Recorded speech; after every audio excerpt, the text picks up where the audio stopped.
உஸ்மான் ரலியல்லாஹு அன்ஹு அவர்களுடைய வாழ்வியலை ஒவ்வொரு முஸ்லிம்களும் தெரிந்து கொள்ள வேண்டும்.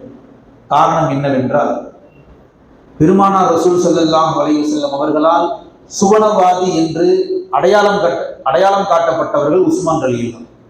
நமக்கெல்லாம் தெரியும், நபி ஸல்லல்லாஹு அலைஹி வஸல்லம் மரணத்திற்கு பின்னால் இந்த பொறுப்பை, இஸ்லாமிய ஆட்சியை, ஜனாதிபதியாக யாரை தேர்ந்தெடுப்பது என்ற கருத்து நிலவுகிற பொழுது அபூபக்கர் சித்தீக் ரலியல்லாஹு அன்ஹு அவர்கள் பொறுப்பேற்றார். நபி ஸல்லல்லாஹு அலைஹி வஸல்லம் மௌத்தான உடனே சில நபர்களே கொஞ்சம் பேக்கடிச்சாங்க. நபியே போயிட்டாங்க, இனி இஸ்லாத்திலிருந்து என்ன செய்ய? ஈமான்ல பலகீனமானவர்.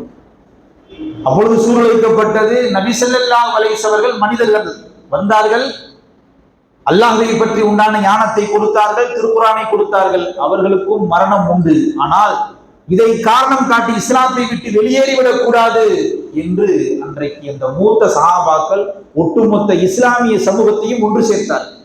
யதார்த்தம் தானங்க. ஒரு நபி வந்தார்கள், ஒரு கட்டமைப்பை ஏற்படுத்தினாங்க, எல்லாரும் இஸ்லாத்தை தழுவிட்டாங்க, இவர்தான் தலைவர், ஏற்றுக்கொண்டார்கள். இப்ப நம்மளாம் பார்க்கிறோம், இன்னைக்கு ஒரு ஆள் ஒரு கட்சியை தொடங்குவார். கட்சியை தொடங்கி அவர் இருக்கிற வரைக்கும் அந்த கட்சி இருக்கும். அவரு மூத்தா போயிட்டாருன்னா அந்த கட்சி காணாம போயிடும். அல்லது காலப்போக்குல ஒரு 10 வருஷமோ 100 வருஷமோ 200 வருஷமோ 500 வருஷமோ அந்த கட்சி அழிஞ்சே போயிடும். இது உலக வரலாற்றில் நாம் பார்ப்போம். அப்போ நாயகமுடைய மரண நேரத்தில் சில நபர்கள் என்ன செய்யறாங்கன்னா, முடிஞ்சது போல இஸ்லாம் என்று நினைக்கிற பொழுது, இல்லை, அல்லாஹ் ஒருவன் இருக்கிறான், லா இலாஹ இல்லல்லாஹ், நாம் ஏற்ற அந்த கலிமாவை ஒரு காலம் விடக்கூடாது. முஹம்மது ரசூலுல்லாஹ், முஹம்மது ஸல்லல்லாஹு அலைஹி வஸல்லம் கடவுள் அல்ல, முஹம்மது ஸல்லல்லாஹு அலைஹி வஸல்லம் அல்லாஹ்வால் அனுப்பப்பட்ட தூதர், அவருக்கும் மரணம் இருக்கும் என்று கூறி அந்த மூத்த சஹாபாக்கள் தான் இஸ்லாத்தை தாங்கி பிடிக்கிறாங்க. யாருக்கு அந்த மூத்த சஹாபாக்கள்? அபூபக்கர் சித்தீக் ரலியல்லாஹு, உமர் ரலியல்லாஹு, உஸ்மான் ரலியல்லாஹு, அலி ரலியல்லாஹு. இந்த 4 சஹாபாக்களை தவிர்த்து இவர்களை ஒதுக்கி வைத்துவிட்டு இஸ்லாத்தை பரிபூர்ணமாக நாம் விளங்கிக் கொள்ள முடியாது. இஸ்லாத்தினுடைய படிப்பினைகளை நாம் முழுமையாக தெரிந்து கொள்ள முடியாது. ஏன்னா இவர்களை தொட்டுத்தான் இஸ்லாம் அதற்கப்புறம் ரொம்ப கம்பீரமா நிற்குது. அதனாலதான் நபி ஸல்லல்லாஹு அலைஹி வஸல்லம் கோடிட்டு காட்டுகிறார்கள், என்னுடைய காலத்துக்கு பிறகு 30 ஆண்டு காலம் அற்புதமான ஆட்சி நடக்கும், அற்புதமான ஆட்சி நடக்கும் என்று சொன்னார்கள். இந்த 4 சஹாபாக்களுடைய காலத்தை தான் சொல்கிறார்கள். அப்போ நமக்கு குர்ஆனும் வேணும், ஹதீஸும் வேணும், இந்த சஹாபாக்களுடைய வாழ்வியலும் வேணும், அவருடைய தத்துவங்கள், அவருடைய வாழ்க்கையிலே நடந்த அத்துணை சுவாரஸ்யமான சம்பவங்கள் கியாமத் நாள் வரக்கூடிய ஒவ்வொரு முஸ்லிம்களுக்கும் அதில் நிறைய படிப்பினைகள் உண்டு. இன்றைக்கு பிதஅத்வாதிகள் என்ன நினைக்கிறாங்கன்னா, குர்ஆன் ஹதீஸ் போதும், ஏன் சஹாபாக்களை எல்லாம் அவங்களுடைய கருத்தையெல்லாம் நம்ம எடுக்கணும், அவங்க தேவையில்லையே என்று அவர்கள் ஓரம் கட்டுகிறார்கள். தவறு. குர்ஆன் ஹதீஸ் தேவை என்று நாம் ஏற்றுக்கொள்ளும் பொழுதே இந்த சஹாபாக்களையும் சேர்த்து தான் ஏற்றுக்கொள்கிறோம். ஏன்னா இந்த சஹாபாக்கள் குர்ஆன் ஹதீஸ்க்கு முரணா சொல்லலையே. முரணா சொல்லி இருந்தா, இல்லைங்க அவங்களை நாங்க ஒதுக்கி வச்சிருவோம், எங்களுக்கு குர்ஆன் ஹதீஸ் தான் வேணும், அப்படி நம்ம எடுக்கலாம். ஆனால் அந்த 4 சஹாபாக்களும் குர்ஆன் ஹதீஸை ஒத்தே அனைத்து கருத்தையும் சொல்லி இருக்கிறார்கள், அதன்படியே வாழ்ந்திருக்கிறார்கள். அதனால்தான் அவர்கள் வாழ்வியலில் அவ்வளவு தத்துவங்கள் உண்டு. ஏங்க ஜெத்து, இந்த மாசம் உஸ்மான் ரலியல்லாஹுடைய சிறப்பை பத்தி நீங்க பேச போறீங்க ஜும்மாலனா, இந்த மாதத்தில் தான், துல்ஹஜ் மாதத்தில் தான் அவர்கள் மரணம் அடைகிறார்கள். இந்த மாசத்துல அவங்க மரணம் அடைகிறார்கள். அவர்கள் வாழ்வியல் தத்துவங்கள் நிறைய உண்டு. ஒரு தலைவன் எவ்வளவு பொறுமையாக இருக்க வேண்டும், எவ்வளவு பணிவாக இருக்க வேண்டும், ஒரு ஆட்சியாளன் எப்படி ஆட்சி செய்ய வேண்டும், அத்தனையும் பெருமானார் ரசூலுல்லாஹி ஸல்லல்லாஹு அலைஹி வஸல்லம் அவரிடமிருந்து கற்று மக்களுக்கு சிறந்த ஒரு நல்லாட்சியை கொடுத்தவர்கள் தான் உஸ்மான் ரலியல்லாஹு. உஸ்மான் ரலியல்லாஹு அவங்களுக்கு ஒரு பட்ட பேர் வச்சு நபி கூப்பிடுவாங்க. அவங்க எப்படி சொல்லுவாங்கன்னா, தின்னூரைன் அப்படிம்பாங்க. தின்னூரைன்னா என்ன அப்படின்னா, 2 ஒளி உடையவர் அர்த்தம்.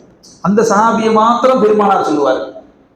என்னன்னா, நபி ஸல்லல்லாஹு அலைஹி வஸல்லம் முதல்ல தன்னுடைய மகளை திருமணம் முடிச்சு கொடுக்குறாங்க இந்த உஸ்மான் ரலியல்லாஹு. அந்த அம்மா மௌத்தாயிருக்கு. 2வது மகளையும் என்ன செய்யறாங்க, நபி ஸல்லல்லாஹு அலைஹி வஸல்லம் அதே சஹாபிக்கு திருமணம் முடிச்சு கொடுக்குறாங்க. கொஞ்ச நாள் வாழ்றாங்க, அந்த அம்மா மௌத்தாயிருக்கு. நபி ஸல்லல்லாஹு அலைஹி வஸல்லம் சொல்லுகிறார்கள், தின்னூரை, 2 ஒளியை பெற்றவர்கள். பெருமானார் ஸல்லல்லாஹு அலைஹி வஸல்லம் அவருடைய சொந்த மகள், 2 மகளை கட்டி கொடுத்து அவங்க 2 பேர் கூடயும் வாழ்ந்ததுனால தின்னூரை, 2 ஒளி உடையவரே என்று பெருமானார் ரசூலுல்லாஹி ஸல்லல்லாஹு அலைஹி வஸல்லம் அவர்களால் மிக அற்புதமாக உயர்வாக பேசப்பட்டவர்கள் தான் உஸ்மான் ரலியல்லாஹு அன்ஹு. நம்மளாம் வரலாறுல ஹதீஸ்களை படிக்கிறோம், குர்ஆனை ஓதுறோம், ஆனா சஹாபாக்களுடைய வரலாறுகளையும் நாம் தெரிந்து வைத்தால்தான் நம்முடைய வாழ்வியலில் மிகப்பெரிய ஒரு படிப்பினையாக அது மாறும். உஸ்மான் ரலியல்லாஹு அவங்கள் குறித்து நபி ஸல்லல்லாஹு அலைஹி வஸல்லம் அவர்கள் சொல்லுவது ரொம்ப வெட்கப்படுவாங்களாம். எல்லா சஹாபிக்கும் வெட்கம் இருக்கும், ஆனா இவங்க கூடுதலா வெட்கப்படுவாங்க. ரொம்ப வெட்க சுபாவம் உடையவங்களா இருப்பாங்க, உண்மையை பேசக்கூடியவர்களாக இருப்பாங்க. மார்க்கம் என்று வருகிற பொழுது தன் உயிர் உடைமை அத்தனையும் தியாகம் செய்வதற்கு தயாராக இருப்பவர்கள். ஒரு முறை பிருல் ருமா அப்படின்னு சொல்லி ஒரு கிணறு, அவங்களுடைய ஆட்சி காலத்தில் நடந்த ஒரு சம்பவம்.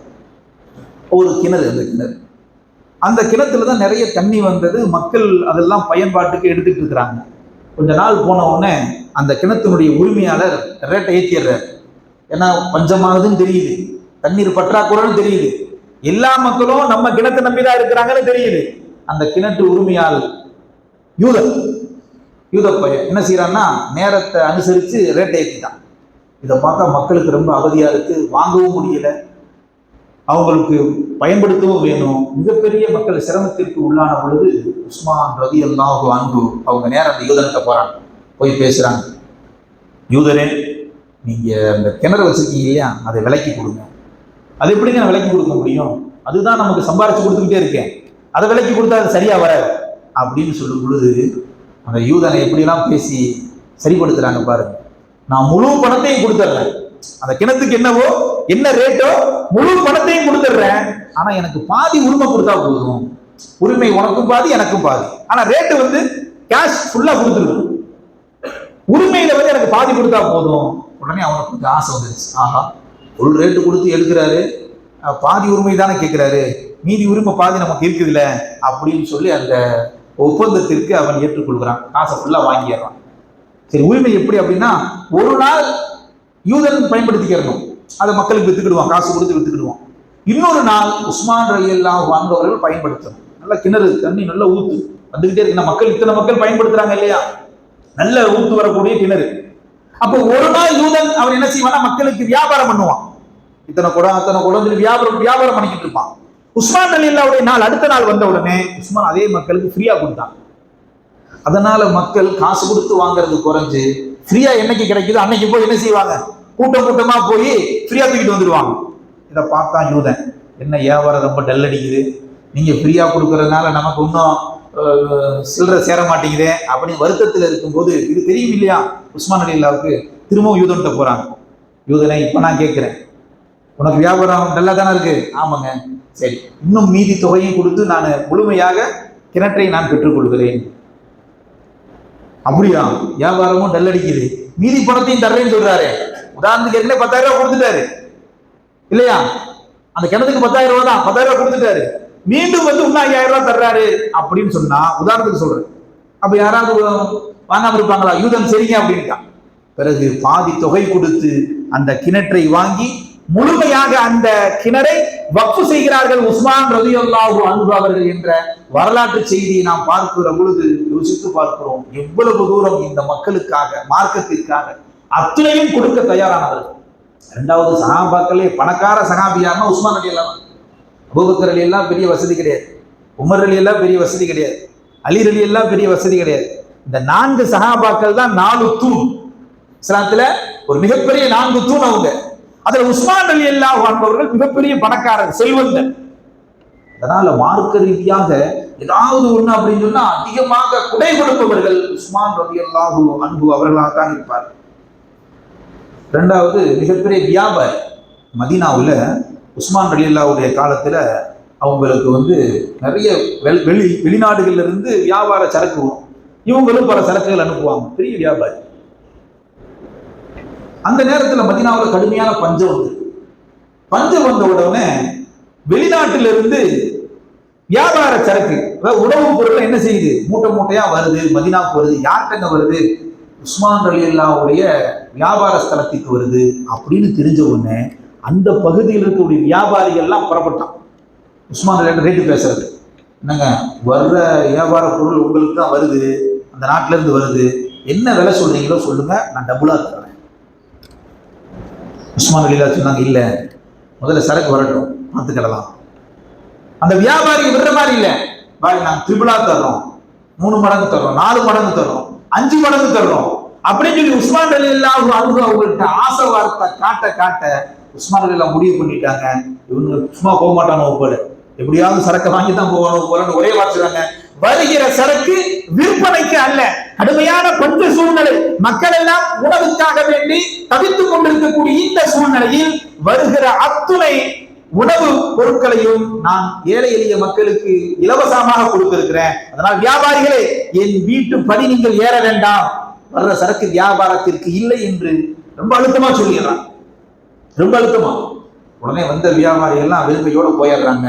வருகிற அத்துணை சரக்கையும் எடுத்து ஏழை எளிய மக்களுக்கு பங்கு வைத்து கொடுத்தார்கள் என்றால் உண்மையிலேயே அற்புதமான ஒரு வாழ்க்கை உஸ்மான் ரலியல்லாஹு அன்ஹுவுடைய வாழ்க்கை.